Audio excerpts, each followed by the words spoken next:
Tapi saya kasih tahu, ada kuncinya itu. Nah sebaya tu makokwa mega ni panga, yaitu biasa pangasandala mi pangaulawa pangamotor, pangasaping, ya makokwa pangalakai mega to. Mega tu tahu makokwa minau lakai. Perbandingan laki-laki perempuan itu sudah 1:7. Makanya saya kasih tahu begini. Setiap subuh Jumat pertama setiap bulan, kayak nanti bulan jangan kalau Ramadan kan tidak bisa. Bisa subuh ya, sebelum masuk subuh. Setiap bulan itu subuh Jumat bikinkan air panas suami, apakah teh atau kopi, aduk mengikuti arah tawaf. Bacakan inna anzalnahu pada saat diaduk. Kemudian letakkan sendok di tengah-tengah, pajapi macan newae, tabaca inna atayna kal kausar napa takamenre. Napa taleng lakai teh roe paleo nak ninung.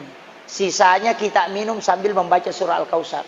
Rasulullah wasiatkan kepada istrinya, tidak ada istri diceraikan oleh suaminya melakukan itu.